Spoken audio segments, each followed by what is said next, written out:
સવાલા મિત્રોને મારા જય સિયારામ. હું દુષ્યંત પાઠક વાત કરીશ આજના ઉપાયની. એ પહેલા આપ સૌને મારા જય સિયારામ. વાલા મિત્રો, આજનો ઉપાય આ વિષયમાં. તારીખ છે 4 જુલાઈ 2026 અને વાર છે શનિવાર. પંચાંગની જો વાત કરું તો જ્યેષ્ઠ મહિનો કૃષ્ણ પક્ષ ચાલી રહ્યો છે. ધનિષ્ઠા નક્ષત્ર છે. પ્રીતિ યોગ છે. કુંભ રાશિનો ચંદ્ર છે અને મિથુન રાશિનો સૂર્ય છે. અશુભ સમયની જો વાત કરું તો રાહુકાળ સવારે 9:09 થી 10:50 સુધી છે અને યમગંડ બપોરે 2:12 થી 3:54 સુધી છે. આ બંને સમય અશુભ છે. અશુભ સમયની અંદર શુભ કાર્ય અને શુભ યાત્રા ન થાય. શુભ કાર્ય શુભ યાત્રા કરવા માટે કોઈ સારું ચોઘડિયું, કોઈ સારું મુહૂર્ત લેવાનું, જેમાં ઉત્તમ અભિજીત મુહૂર્તનો સમય બપોરે 12:04 થી 12:58 સુધી છે. આ સમયની અંદર તમે કોઈ પણ પ્રકારનું શુભ કાર્ય અને શુભ યાત્રા કરી શકો. વાત કરીશું આજના ઉપાયની. તો આજના ઉપાયની અંદર વહેલી સવારે સ્નાન કરવા બેસો ત્યારે નાવાના પાણીની અંદર 3 ચમચી હળદર પધરાવી દેવાની છે. હળદર પધરાયા પછી તમારે પાણીમાં મિક્સ કરી તે પાણીથી જ નાહવાનું છે. ચોખ્ખું પાણી ઉમેરી શકાય, સાબુ શેમ્પૂનો ઉપયોગ કરી શકાય. આટલું કાર્ય થઈ જાય ત્યાર પછી સ્નાન પતી જાય, વસ્ત્ર પહેરી લો. પછી તમારા ડાબા અને જમણા પગના અંગૂઠાની નીચે સરસિયાના તેલના તિલક કરવાના છે. તમારી આ જમણા હાથનો આ જમણા હાથની જે મોટી આંગળી છે એ મોટી આંગળીની નીચે આ પહાડ છે, આ જોઈ લો. આ પહાડ ઉપર અહીં પણ સરસિયાના તેલને સહેજ ઘસી આપજો. ઉત્તમ ફળ પ્રાપ્ત થશે. ત્યાર પછી તમારે સંધ્યાકાળે પશ્ચિમ દિશા તરફનું મુખ રાખવાનું. શ્રી હનુમાનજી દાદાને એક કાકભૂષણજી રામાયણજીનો પાઠ, એક હનુમાન ચાલીસાનો પાઠ, ને સમયની અનુકૂળતા હોય તો યથા યોગ્યમ તથા ગુરુ સુંદરકાંડનો પાઠ પણ દાદાને અર્પણ કરજો. આટલું કાર્ય થઈ જાય પછી સંધ્યાકાળ પછી રાત્રે સૂતા પહેલા પોતાની જ પથારીમાં બેસવાનું. પલાઠી વાળવાની. ઓમ કૃષ્ણાય વાસુદેવાય હરે પરમાત્મને પ્રત ક્લેશનાશાય ગોવિંદાય નમઃ આ મંત્ર યથાશક્તિ જપી લેવાનું.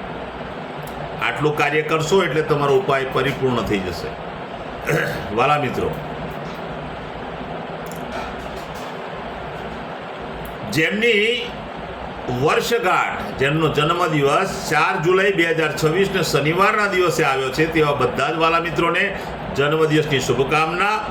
શ્રી હનુમાનજી દાદા તમારી મનોકામના પૂર્ણ કરે, બલબુદ્ધિ વિદ્યા આપે અને તમારું ને તમારા પરિવારનું રક્ષણ કરે.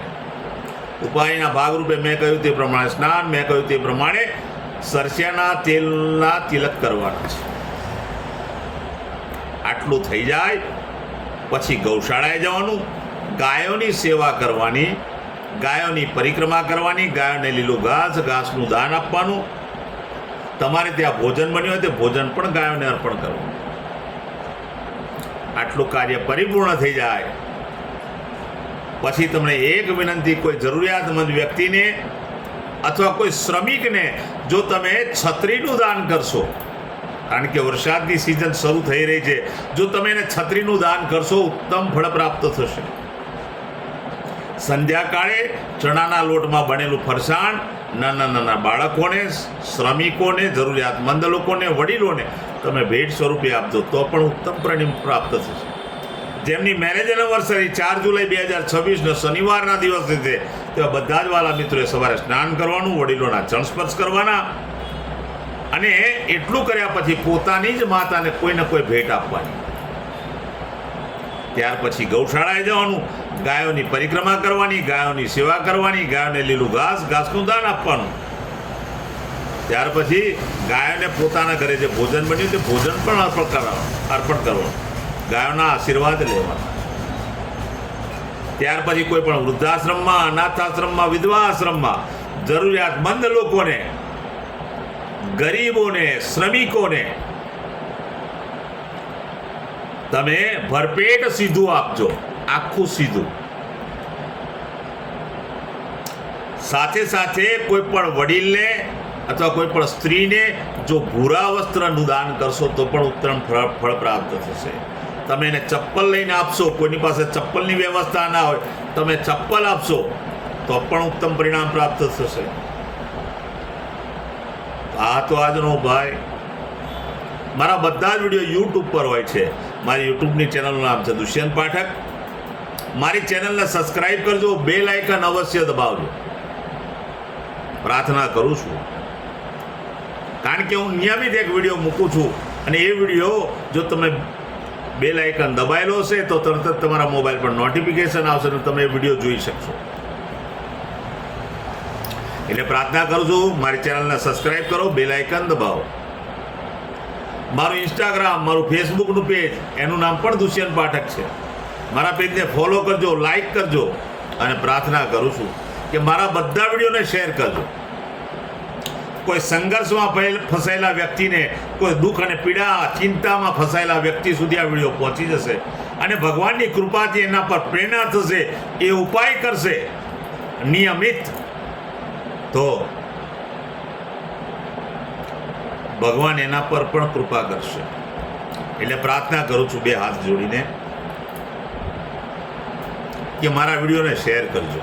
હું નિયમિત એક વાત પ્રમાણિકતાથી બોલું છું કે મારો વિડીયો માત્ર જોવાથી કે એકવાર ઉપાય કરવાથી 24-48 કલાકમાં કોઈ ફળ મળે નહીં, પ્રયત્ન બી ના કરતા. આ કોઈ ચમત્કારની વાતો નથી. આ શાસ્ત્રમાં જે ઉપાયો બતાવ્યા છે એને આધારિત જ હું તમને બતાવું છું. તો નવા વિડીયોમાં ફરીથી મળીશું. આપ સૌને મારા સીતારામ.